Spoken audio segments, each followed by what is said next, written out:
Part of the problem sometimes is it is just so hard to move out of the way.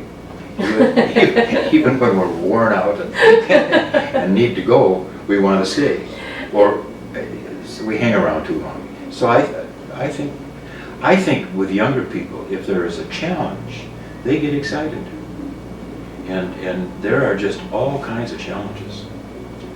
There was a meeting out at the Anderson Center on environmental issues, and one of the presenters said, what we need to be doing to people to help them understand what's going on is to say, what would you like the world to be like in 2050 for your grandkids?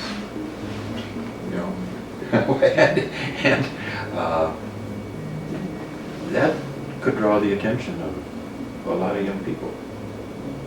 I think part of being able to sustain yourself in volunteering is to expect that everything's not going to go well, and to expect that there's going to be some failures, and to have a commitment to learning from those failures.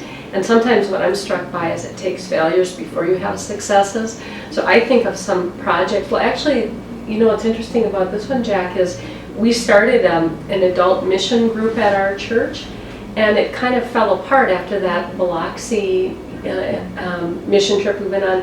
But instead, it evolved into this clinic eventually. The players were the same. And so for me, I tend to both take the short view and the long view. And the short view is to try to help now. And the long view is to have faith that out of bad comes good, and to look broader, so that if it's not working well now, I do have faith that it'll turn, and just trying to hold on to that. I had a guy who worked for me once, and we would talk about, and this was in the Skid Row area, we would talk about how we needed to do things differently. He wanted to sit in his office and wait for people to come in and talk to him. It was alcoholism and drugs. And I would suggest something. He said, well, the problem is, so I would suggest something, well, the problem is, everything was a problem. So I finally convinced him that he should go someplace else, because we had to do business different. We had to be out in the streets. And it's Jack, can I ask you, what sustains you in all these years of going and visiting those death row inmates? I mean, you've been doing that for 40 years? Yeah, since 1980. Okay, long Well, time. but death row is Illinois abolished capital punishment. Yeah. So what sustains you with working with these prisoners?